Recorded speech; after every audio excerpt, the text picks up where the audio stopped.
Olá, como você está? Como está a sua família? Eu tenho certeza de que você tem desfrutado das bênçãos de Deus a cada semana. Afinal de contas, sempre que a gente abre a Bíblia, o Senhor Jesus Cristo vem estar conosco e eu tenho certeza que Ele está com as mãos ungidas, estendidas sobre você e sobre a sua casa.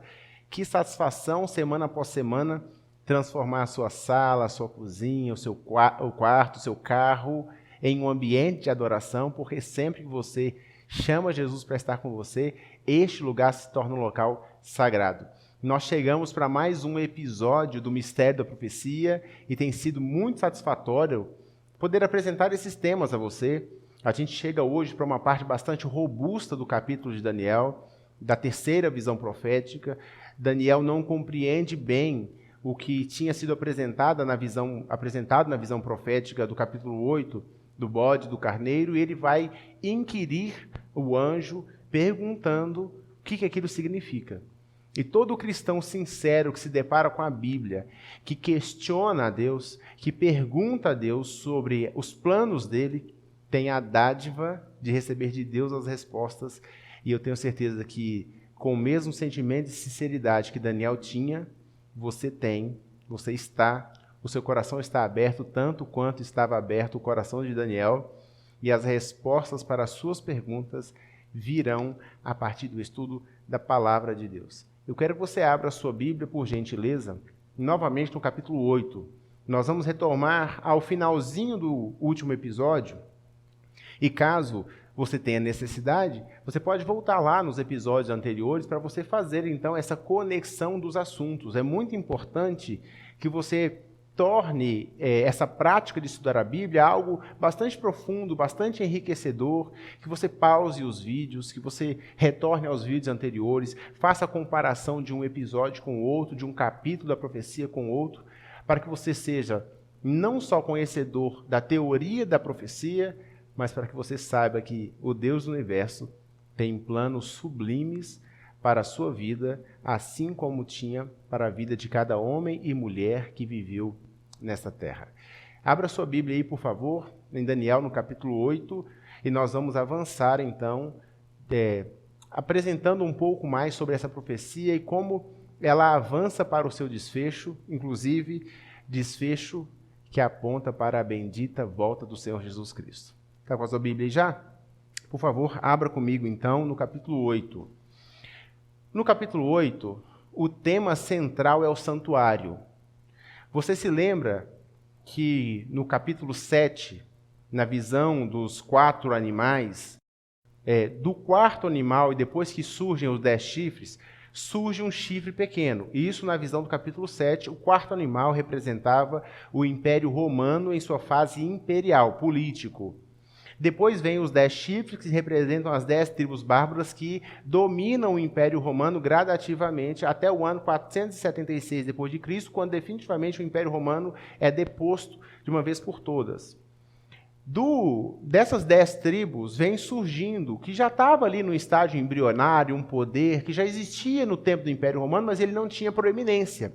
E é por isso que ele vem surgindo, e à medida que ele surge de entre os outros 10 chifres, ou seja, de entre aquelas 10 tribos que originaram a Europa, os países da Europa, esse chifre derruba 3 que existiam. E no último vídeo, no último episódio, eu expliquei para você que esses 3 chifres que são derrubados, ou seja, essas 3 tribos que são derrotadas pelo chifre pequeno, poder religioso que vem surgindo de entre o Império Romano, foram derrotados porque confrontaram esse poder religioso representado no chifre pequeno, uma vez que essas 3 tribos, elas tinham a teoria de que Jesus Cristo não era Deus.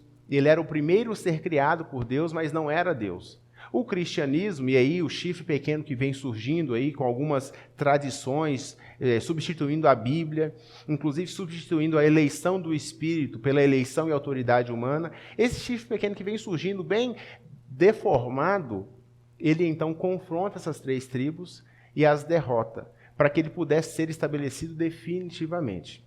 Bom, nós chegamos então à compreensão de que o chifre pequeno, que está presente no capítulo 7 e novamente no capítulo 8, na visão do bode, do carneiro, está ali representando o Império Papal. O Império Papal é o único poder religioso que surgiu da Europa dentro dessa sequência histórica, que dominou toda a Europa e que, inclusive, tinha uma fase imperial, que era no período dos imperadores romanos, e depois uma fase religiosa, que é na fase dos papas. Os líderes religiosos vieram surgindo, nomeados pela igreja. Depois eles passaram a ser nomeados pela própria autoridade, pelo próprio autoritarismo deles. E então, num dado momento, eles chegaram à conclusão de que precisavam ter um representante, que fosse o pai da igreja, por isso chamado Papa. E como Roma era a capital do império, eles decidiram que aquele bispo de Roma, deveria ser o pai da igreja, o Papa. O Papa começa tendo um poder discreto apenas religioso. Depois ele equipara o seu poder ao poder dos imperadores, ele ganha respeito. E por fim, ele se torna acima dos imperadores, sendo ele mesmo uma espécie de imperador, com características tanto religiosas quanto características políticas. O Papa tinha um exército que cumpria os seus planos, inclusive foi esse exército, auxiliado por outras tribos, que derrotou aqueles outros 3 chifres, aquelas outras 3 tribos, para que o Papa se estabelecesse de forma definitiva lá no ano 538. Então o Papa ganha essa supremacia e definitivamente se estabelece. Bom, eu identifiquei para você, fiz aí uma reprise da identificação do chifre pequeno.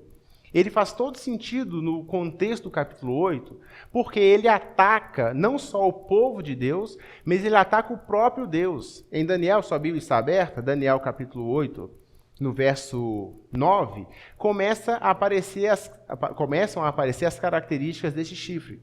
E o verso 9 diz assim, de um dos chifres saiu um chifre pequeno, que se tornou muito forte para o sul, para o oriente e para a terra gloriosa. Cresceu até atingir o exército dos céus. A alguns do exército e das estrelas lançou por terra e os pisou.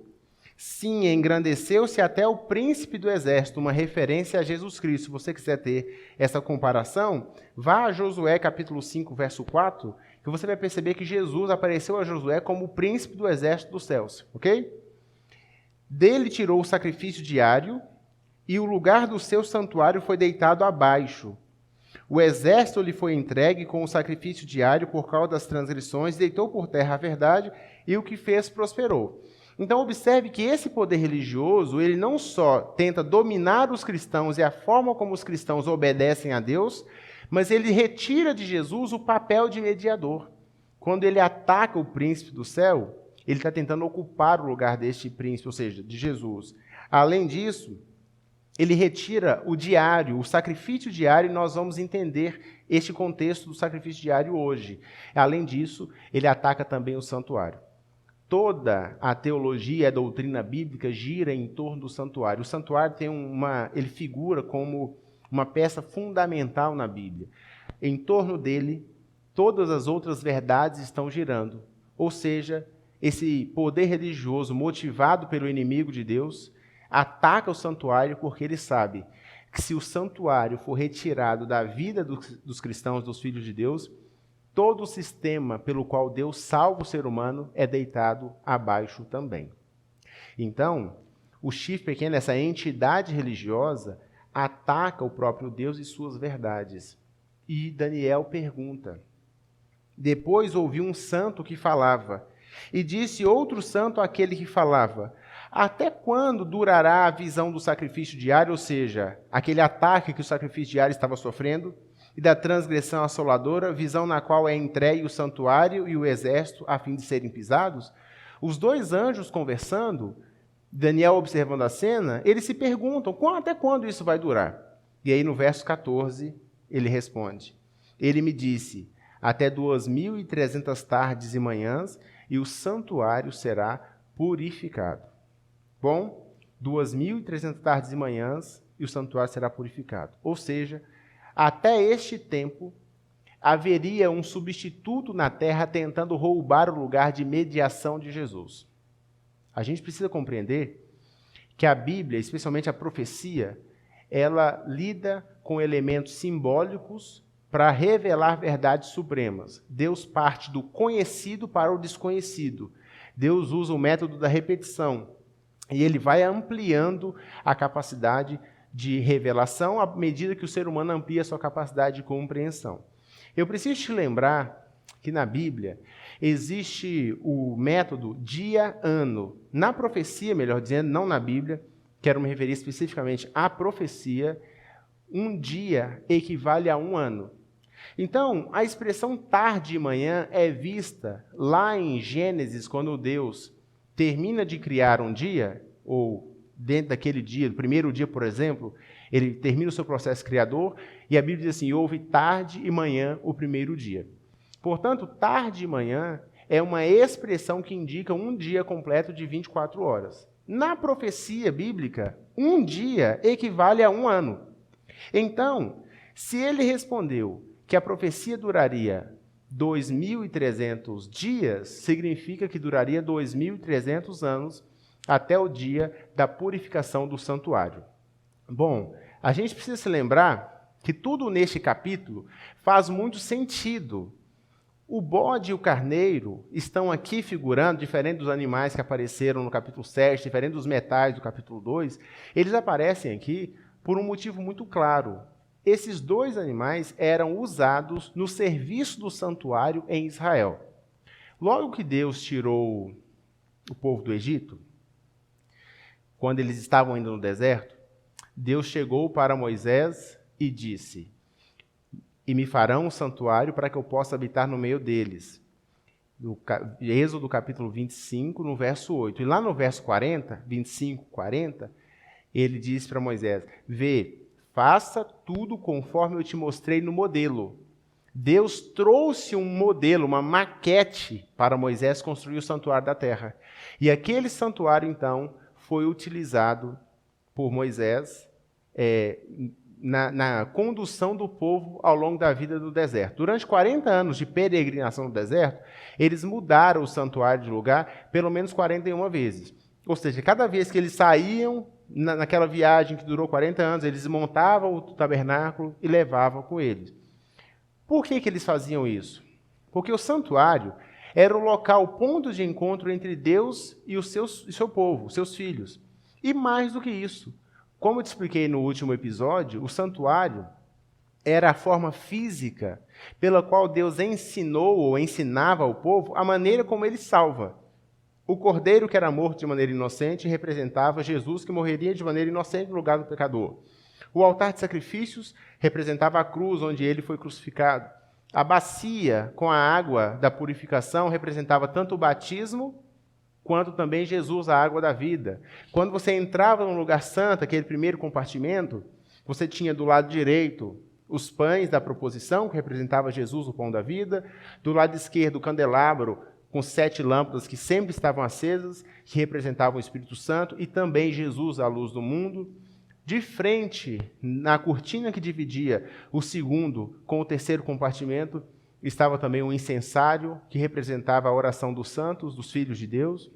E depois, lá dentro do terceiro compartimento, o lugar santíssimo, você tinha a Arca da Aliança, onde estavam colocadas as tábuas, 2 tábuas com os 10 mandamentos. Bom, todo o santuário apontava para a maneira como Deus salva. Deus salva através de um mediador. Esse mediador não pode ser humano, porque todo ser humano é pecador. Romanos capítulo 5, verso 12 diz que assim como por um só homem entrou o pecado no mundo e pelo pecado a morte, assim a morte passou a todos, porque todos pecaram. Então todo ser humano é mau, todo ser humano é pecador. Por mais que faça coisas boas, a natureza humana é má. Precisaria de uma intervenção divina, e o santuário aponta para essa intervenção. De forma que o povo judeu, ao interagir com o santuário, aprendia, e não só aprendia, mas divulgava a forma como o Deus do universo salva. Posteriormente, Salomão construiu o templo. Aquele tabernáculo de Moisés deixou de existir, chegamos à época dos reis, e então Salomão constrói o templo. Esse templo foi destruído em 586, na primeira invasão de Nabucodonosor a Israel. Anos mais tarde, Esdras e Neemias voltam para Jerusalém e reconstroem o templo. ele é conhecido como o Templo de Zorobabel, e assim permanece até os dias de Jesus, quando ele foi reconstruído por Herodes. Herodes, portanto, reformou o templo e ele passou a se chamar Templo de Herodes. Foi aquele mesmo templo para o qual Jesus olhou e disse: não ficará aqui pedra sobre pedra que não será derrubada. De fato, este templo foi destruído no ano 70 pelo general Tito, general romano. O templo foi completamente destruído. Essas informações todas precisam ser colocadas para que a gente consiga inserir nessa linha do tempo profética todos esses episódios. Bom, Números capítulo 14, verso 34, apresenta o conceito dia-ano que eu mencionei agora há pouco. Um dia equivale a um ano na profecia. Fora da profecia, no restante da Bíblia, um dia é um dia e um ano é um ano. Mas na profecia bíblica existe a relação dia-ano. Bom, o santuário que está sendo purificado depois de 2.300 anos não pode ser o santuário da terra. Por quê? Porque, como eu te disse, no ano 70 depois de Cristo, o general Tito invade Jerusalém e destrói o templo. Aquele templo físico construído por Salomão, reformado por Esdras e Neemias, no período do governador Zorobabel. Esse templo ele fica destruído. Então, depois de 2.300 anos, não pode ser este templo o que está sendo purificado.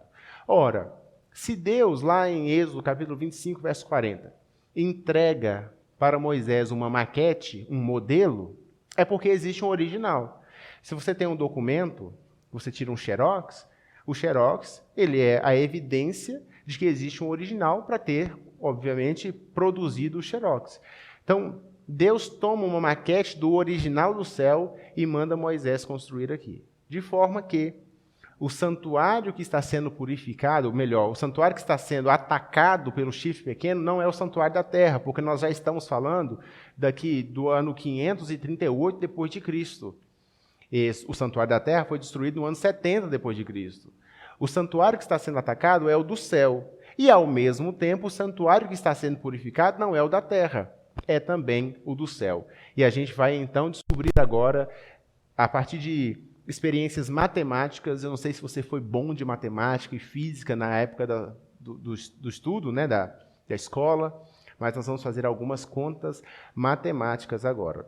Nós vamos utilizar alguns cálculos matemáticos para a gente identificar de onde a profecia sai, de onde ela parte e aonde ela chega. Eu já digo a você que essa última fase nós estudaremos na próxima semana, que também será o nosso último episódio. Para hoje, eu preciso mostrar a você, especialmente, qual é o início desses 2.300 anos sobre os quais o anjo está falando aqui com Daniel. E eu quero que você venha comigo, então, no capítulo 9. Uma página à frente aí, você vai perceber que Daniel, ele continua interagindo com o anjo, especialmente através de oração. E Daniel está estudando a Bíblia. Daniel é um eficiente estudante da Bíblia. E é através do estudo da Bíblia que Daniel tem a maior parte de suas revelações, além daquelas que já haviam sido trazidas pelo anjo. Então, Daniel capítulo 9, verso 1, ele diz assim, no primeiro ano de Dario, filho de Assuero, da linhagem dos Medos, o qual foi constituído rei sobre o reino dos caldeus, no primeiro ano do seu reinado, eu, Daniel, entendi pelos livros que o número de anos de que falara o Senhor ao profeta Jeremias, que havia de durar as assolações de Jerusalém, eram 70 anos. E então ele continua dialogando, e ele sabia que o tempo do cativeiro babilônico estava terminando, agora não só babilônico, mas também já medo-persa. Ele sabia que esses 70 anos de escravidão estava terminando, e ele começa a interagir com o anjo e perguntar quando é que aquela visão tida no capítulo 8 chegaria ao fim. Ele quer conhecer mais. E então, no verso 24, o anjo vem explicar para Daniel e ampliar o conhecimento de Daniel. O anjo quer dizer para ele que a vida de Israel não dizia respeito apenas àquela restauração ao fim dos 70 anos do cativeiro iniciado com a Babilônia e passado aos medo-persas, que venceram a Babilônia. Não. A gente precisa avançar no conhecimento, assim como Daniel precisava, para a gente compreender que a história de Israel teria um fim. e que a profecia dizia respeito a elementos e a verdades muito maiores do que aquelas concernentes ao povo de Israel. E então, tentando fazer Daniel compreender que a história e que os princípios bíblicos da profecia, eles eram maiores do que a história de Israel, o anjo vem dizer a Daniel que Israel deixaria de ser nação. E isto diz respeito diretamente aos eventos que culminaram com o momento em que Israel deixou de ser a nação escolhida por Deus para difundir as verdades de Deus para o mundo. E aí no verso 24, capítulo 9, verso 24, o anjo fala assim, 70 semanas estão determinadas sobre o teu povo e sobre a tua santa cidade. Quem era o povo de Daniel? Israel, o povo judeu. E a cidade? Jerusalém. Para fazer cessar a transgressão, para dar fim aos pecados, para expiar a iniquidade, para trazer a justiça eterna, para selar a visão e a profecia e para ungir o santo dos santos. Sabe e entende, desde a saída da ordem para edificar Jerusalém, até o ungido, o príncipe, 7 semanas e 62 semanas. As praças e as circunvalações se reedificarão, mas em tempos angustiosos. E o anjo continua. Depois das 62 semanas, será morto o ungido, e já não estará. E o povo de um príncipe que há de vir destruirá a cidade e o santuário, e o seu fim será num dilúvio, e até ao fim haverá guerra. Desolações estão determinadas. Ele fará firme aliança com muitos por 1 semana. Na metade da semana fará cessar o sacrifício e a oferta de manjares. Sobre a asa das abominações virá o assolador, até que a destruição que está determinada se derrame sobre ele. Veja que o anjo explica com uma outra profecia de tempo, aquela profecia dos 2.300 anos. E agora eu preciso que você tanto acompanhe os gráficos que vão aparecer para você aqui, as somatórias que vão aparecer para você na tela, quanto acompanhe também o conteúdo bíblico. Vamos lá. Eu disse a você que, segundo Números, capítulo 14, verso 34, que um dia na profecia equivale a 1 ano.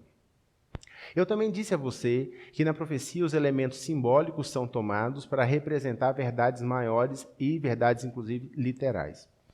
O anjo chega para Daniel e ele tem, no escopo do questionamento de Daniel, ele tem que responder as 2.300 tardes e manhãs, ou seja, os 2.300 anos.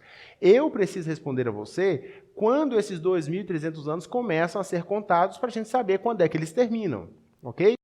Então, quando o anjo vem falar com Daniel, ele traz a resposta sobre o tempo que Jerusalém, ou que Israel ainda seria povo de Deus, povo escolhido. E esse tempo, ele chama de 70 semanas. Se cada dia equivale a 1 ano e 1 semana tem 7 dias, 7 vezes 70, 490. Ou seja, o anjo está dizendo que 490 anos, ou seja, 70 semanas, estão determinadas. A palavra usada no verso 24 para determinadas é a palavra do hebraico hatak. E hatak significa também cortadas. O que o anjo está dizendo é o seguinte, Daniel, daqueles 2.300 anos iniciais, estão cortados 490. Então, se você tem 2.300 e você corta 490, vai sobrar depois 1.810, ok? Então, deixa esse valor separado aqui. E ele vai dizer o seguinte, os 490 anos são o tempo, partindo do decreto para reestruturar e reedificar Jerusalém, é o tempo que Jerusalém ainda seria povo de Deus, povo escolhido para disseminar as verdades sobre Deus, ok? Bom, ele segmenta essas 70 semanas. Ele diz assim, 7 semanas, 62 semanas, já deu 69, falta mais uma semana, que é a última no final, ok? Então ele fala, 7 semanas, que são 49 anos, 7 vezes 7, 49.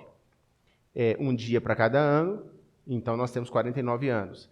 62 semanas, se você soma essas 62 com a primeira semana, você vai ter 69 semanas, o que dá 483 anos.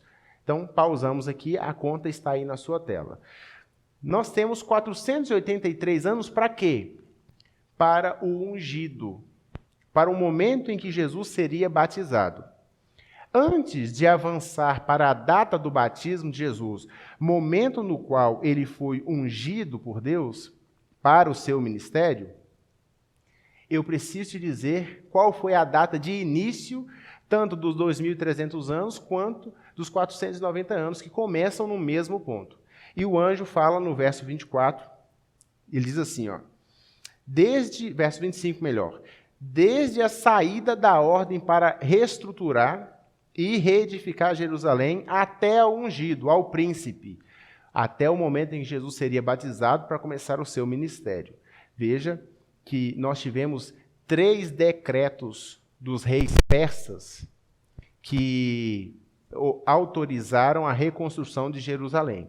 O primeiro decreto foi o de Ciro, no ano 538/537. O segundo decreto foi o de Dario I, no ano 520 a.C. E o terceiro decreto foi o de Artaxerxes, no ano 457 a.C. Toda essa descrição desses 3 decretos você pode encontrar em Esdras, do capítulo 1 até o capítulo 7, verso 26. Então, esse escopo está aí apresentado, os 3 decretos. E por que nós precisamos tomar como ponto de partida o último decreto? Porque apenas no último decreto, o decreto de Artaxerxes, é que a cidade ganhou não só autonomia política e governamental, mas tinha também todo o seu sistema religioso e político funcionando. O Estado de Israel havia ganhado novamente governabilidade e governança. O Império Medo-Persa, na pessoa de Assuero, por exemplo, depois na pessoa de Ciro, depois na pessoa de Artaxerxes, entrega para Jerusalém, para Israel, a autonomia sobre si mesmo. E isso acontece de maneira integral no último decreto. Houve o primeiro, o de Ciro, mas eles não tinham autonomia. No segundo, de Dario, no ano 520, eles não tinham autonomia. Foi no terceiro decreto de Artaxerxes, na verdade, foi uma reafirmação dos decretos anteriores, no ano 458/457, que eles ganharam, então, novamente, autonomia sobre a nação de Israel. E este é o ponto de partida, a data para reedificar e reestruturar Jerusalém, que tem como ponto de partida a contagem desses 490 anos e também dos 2.300 anos, é o ano 457. Isso está em Esdras, no capítulo 7, do versículo 21 ao versículo 26, que nós temos o terceiro decreto, e o último, inclusive, que é uma reafirmação dos decretos anteriores, devolvendo a Israel a autonomia como nação. Observe as contas sendo feitas agora para que você compreenda como que o rateio das semanas feito pelo anjo encontra o seu respaldo nos eventos históricos da Bíblia. Diga-se de passagem, a história, melhor dizendo, é uma ótima comprovante, uma ótima averbadora da profecia e da Bíblia também. No ano 458/457, devido ao modelo de calendário usado naquela época e o nosso hoje, que é o gregoriano, a gente precisa fazer essa duplicidade de anos, 458/457, lembrando que nós estamos falando de 458, 457 antes de Cristo. Então nós estamos decrescendo, 458, 457, 456, até chegar lá naquilo que seria o ano zero, onde todo mundo imagina que Jesus tenha nascido no ano zero, né? E para depois começar de novo a contagem de 1 para frente até chegarmos em 2021, tá? Então, eu disse a você que o anjo rateou 7 semanas, são 49 anos, depois 62 semanas. Essas 69 semanas vezes 7, que é os dias da semana, nós temos 483, que seria dias, mas naquele método dia-ano da profecia, nós temos então 483 anos. Soma comigo aí. A data da saída do decreto foi 458/457. Mais ou menos, né? Porque nós estamos decrescendo, ok? Menos 483, que é o período das 69 primeiras semanas, nós vamos chegar ao ano 27. No ano 27, Jesus, aos 30 anos de idade, está sendo batizado. Então perceba que há uma diferença de 3 anos. Provavelmente Jesus tenha nascido, segundo os principais historiadores, em algum momento entre o ano 4 e o ano 1º, antes de Cristo, ok? Então essa diferença de 3 anos se dá por causa disso. Então nós temos 457 menos, porque está decrescendo, 483, que são as 69 semanas, nós chegamos ao ano 27. Era o 15º ano de Tibério, um dos líderes, imperadores ali de Roma, da Judéia, e naquele ano Jesus é batizado, no ano 27. Ele foi ungido. É neste episódio que os céus se abrem, ouve-se uma voz, este é o meu Filho amado em quem me comprazo, e o Espírito Santo desce sobre ele como uma pomba. Ali inicia-se o ministério de Jesus Cristo, no ano 27. E a profecia já havia dito, na explicação do anjo, que desde a saída da ordem para reestruturar e reedificar Jerusalém, até o ungido, ao príncipe, 7 semanas e 62 semanas, ou seja, 69 semanas. Até ao ungido, ou seja, até que o ungido, o Filho de Deus, o enviado de Deus, que tira o pecado do mundo, fosse batizado para iniciar o seu ministério, 69 semanas, e nós chegamos então ao ano 27. A profecia continua descrevendo que, lá no verso 27, a profecia diz assim, ele fará firme aliança com muitos por uma semana. Uma semana são quantos anos? 7 anos, porque a semana tem 7 dias, um dia, 1 ano, então você tem 7 anos. O anjo fala assim, ele fará firme aliança por uma semana, ou seja, 7 anos. Partindo do ano 27, mais 7, você vai chegar ao ano 34, 27. Mais 7, 34. E ainda o anjo diz assim, na metade da semana fará cessar o sacrifício e a oferta de manjares. Por quê? Que Jesus, 3 anos e meio depois do ano 27, que é a metade da última semana, por que ele faz cessar o sacrifício? Aquele sacrifício que acontecia no templo, que era o templo de Herodes, que era o templo de Zorobabel, o templo de Salomão, que remontava lá ao tabernáculo construído por Moisés. Porque aquele santuário, descrito no capítulo 8 aqui de Daniel, era o modelo daquilo que de fato aconteceria na realidade. João, quando viu Jesus, disse, João Batista, eis o Cordeiro de Deus que tira o pecado do mundo.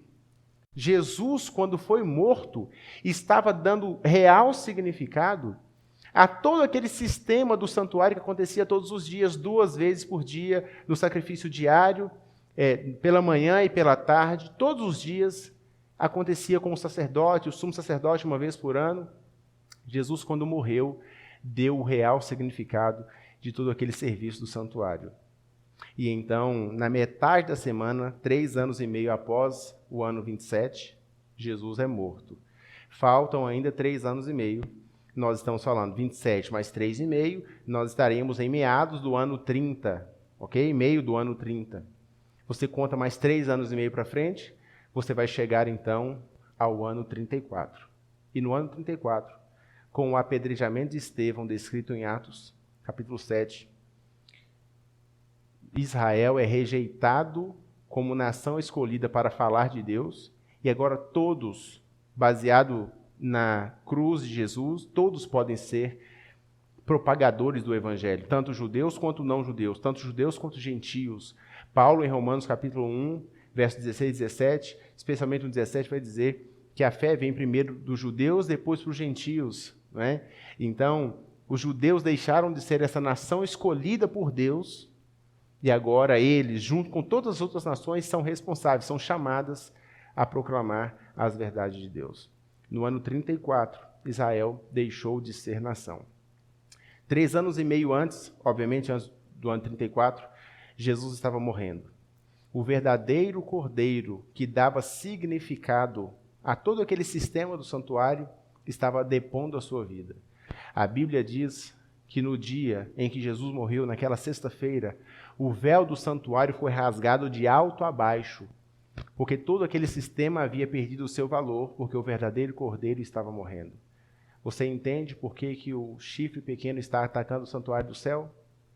Porque ele quer tirar da sua vida o único que é capaz de dar sentido à sua existência. Apenas pela morte de Jesus, exemplificada e vista no ano 30 e meio aproximadamente, apenas pela morte dele, nós podemos ter acesso ao céu. Não há outro mediador, não há homem, não há santo, não há intercessor humano, afinal de contas, todos são pecadores. Jesus morreu por você e por mim, e ele ganhou o direito de seguir sendo o nosso intercessor. O próprio Jesus disse: ninguém vem ao Pai senão por mim. Eu sou o caminho, a verdade e a vida. Jesus é aquele que abre a porta do céu para que você tenha acesso ao lugar santíssimo do santuário celestial, onde o Pai está. As suas orações, que estavam no santuário da terra, representadas naquele incensário que subia uma fumacinha, as suas orações são aceitas por Deus, porque Cristo, o nosso sacerdote e sumo sacerdote, está intercedendo junto ao Pai. Ele diz: Pai, perdoa-lhes, porque não sabem o que fazem. Você tem que lidar com a consciência culpada? É você que tem que lidar com o seu passado sombrio? É você que tem que lidar com as suas conquistas e euforias tão passageiras nessa vida? É você que tem que lidar com a sua existência, que encontra significado no sucesso e nas promoções, mas que percebe que isso ainda é insuficiente para dar toda a solidez de uma vida plena? O capítulo 9 de Daniel é para você. Ainda falta somar 1810 ao ano 34. Você lembra? 2.300 menos os 490, que chega ao ano 34, falta 1.810. No próximo episódio, nós vamos então adicionar 1.810 anos aos 34, pós-Jesus. E nós chegaremos ao ano de 1844 da nossa era, há 170 anos atrás aproximadamente. E nós entenderemos o que está acontecendo exatamente hoje no céu. Será o último episódio da nossa série semana que vem. Mas para hoje, eu preciso te dizer, Cristo, com a sua graça ilimitada, está intercedendo por você. Você não precisa buscar o pastor, o líder religioso. Você pode buscar diretamente o seu Salvador. Você pode ir direto ao trono da graça do soberano do universo. Ele está disponível para você. No capítulo 6 do Evangelho de João, no verso 37, o próprio Jesus diz: todo o que o Pai me der virá a mim, e o que vier a mim de modo nenhum lançarei fora. Paulo, escrevendo aos Romanos, no capítulo 8, ele vai dizer: nada pode nos separar do amor de Deus. O mesmo João, escrevendo o seu evangelho, vai dizer: Deus amou o mundo de tal forma que deu seu Filho para morrer no lugar da humanidade. O preço pago pela sua vida foi grande demais. A salvação, ela é de graça, mas não é barata porque custou a vida do Filho de Deus. Qual é a resposta que o seu coração dará para tamanha demonstração de amor? O santuário está sendo atacado porque alguém quer se interpor entre você e Deus para roubar de você a adoração, a fidelidade e a obediência que pertence apenas àquele que te salvou. Olhe para Cristo, tenha acesso a Ele com os olhos amorosos, com um sorriso amável. Ele olha para você e Ele espera você de braços abertos, dizendo: Senhor, eu quero que o Senhor seja o meu intercessor e o meu Salvador. Eu entendo que a profecia é exata, eu entendo que no ano 30 o Senhor foi crucificado aos 33 anos de idade, eu entendo que no ano 34 da profecia, no fim dos 490 anos, Israel foi rejeitado como nação.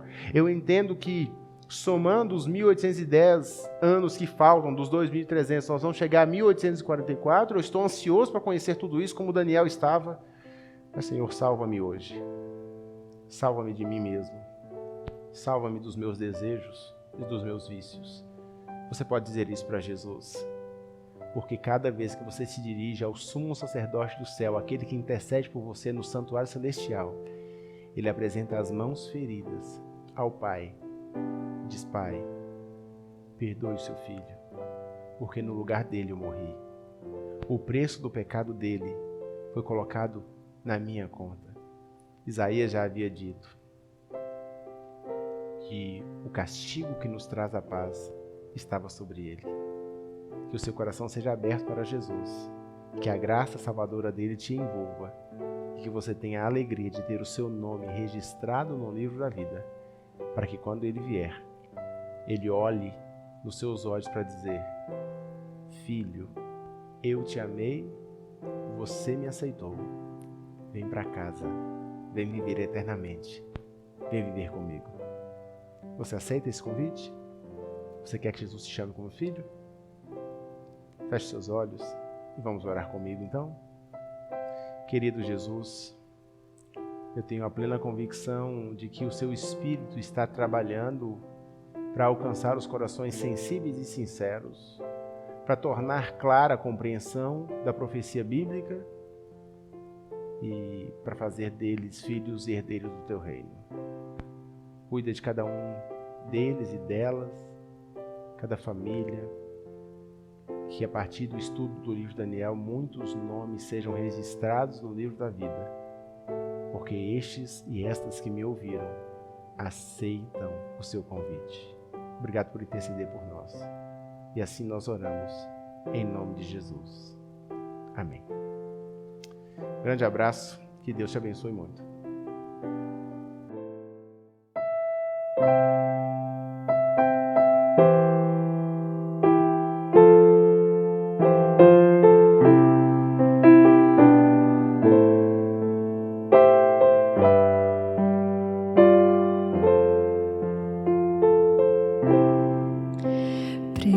Preciosa graça de Jesus, perdido me encontrou, estando cego me fez ver da morte, me livrou. A graça libertou-me assim, e meu temor levou. Oh, quão preciosa é para mim a hora em que me achou. Mil lutas, dores, tentações cairão sobre mim, porém a graça me salvou. Feliz eu sou, enfim, para sempre então eu cantarei da graça de Jesus.